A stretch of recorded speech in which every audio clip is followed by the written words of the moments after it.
Andito pala kami sa SMB Kuta. Nag-mango shake lang kami dito, guys. At saka ng choice namin kumain ng inasal. Pero napunta kami sa Sanggupsal. Kaya ayan, nag-ihaw-ihaw lang kami. Inihaw namin yung sobrang nipis na karne. Kagaya kanipis sa mukha ko. Ay, makapal pala yung mukha ko. Charot. Ha ha ha ha. Joke lang po. First time pala namin ngayon, guys, kumain ng ganitong pagkain. Sobrang ninipis na mga karne. Sanay kasi kami sa makakapal na karne. Yung palengke ba?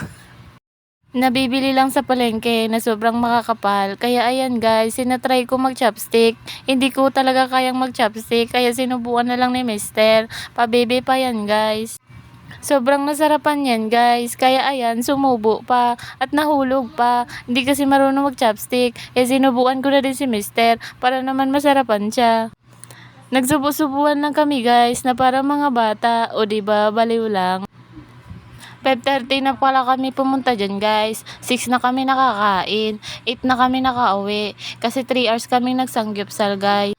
Ang hirap pala kumain sa mga ganito, guys. Kasi ang hirap ubusin. Yung tipong napakamahal ng bayad ng isang tao, guys. Pero nasasayangan ka sa pera. Kaya umorder ng umorder at hindi naubos. Kaya ngayon, nga kayo. Kasi hindi nyo maubos-ubos. Sabog yung tiyan nyo. Sinasabi ko sa inyo, guys, kapag kakain kayong ganito, dapat prepared yung tiyan nyo.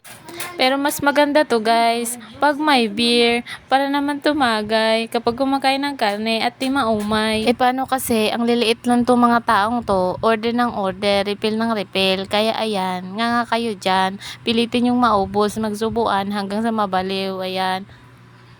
Sobrang maninipis na nga yung karne, guys. Hindi pa maubos-ubos. Ang hirap naman kasi ubusin, guys. Kasi walang beer. Charot. Bawal yun, guys. Kasi may bata tayong dala. Hindi pwedeng tumagay pag may bata. Tsaka, guys, sobrang worth it yung pera nyo dito. Na maka-experience ng mga ganitong pagkain. Sobrang sarap. Hindi naman porket mahirap tayo, hindi tayo pwedeng kumain ng ganito. Dapat kumain din tayo kapag nakaluwag-luwag, guys. Naman nag-enjoy yung mister ko, guys. Tignan nyo, guys, hindi maubusan ng iniihaw. Kaya pa, gusto pa nga magpa-refill, guys. Pero sinabi kong tama na, baka sumabog na yung tiyan namin. Yung isang kasama namin, guys, nagrereklamo na kasi sobrang busog na siya. Ano daw gagawin namin sa sobrang karne?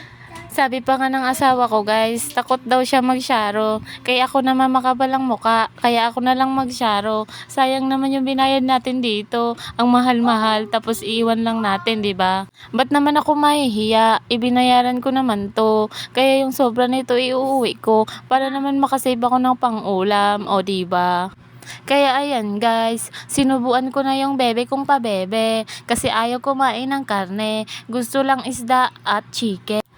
Siyempre, habang nagsusubo ako, siyempre lalamon din ako. Alam nga naman hindi ako lumamon. Sayang yung bayad ko dito. Kaya ayan, halatang nag-enjoy naman yung mister ko. Ayaw pa nga uminto sa pag-iihaw. Pag naiihaw kasi yan siya sa bahay, sobrang kapal, kagayang kakapal sa mukha niya. Kaya ayan, nag-enjoy siya kasi sobrang nipis, mabilis lang maluto. Kaya worth it yung gala namin dito, guys. Kasi nag-enjoy kami ditong tatlo. At pang-apat pala yung anak ko. Tsaka muntik na sasabog yung tiyan ko. Buti na lang maluwang-luwang konti yung pantalon ko. Kaya kinaya pa ng botones ko. Charot lang. Kaya kung gusto nyong kumain dito sa SM Bikutan, kumain na kayo. Kasi walang limit sa oras to. Hanggang dyan na lang po. Salamat!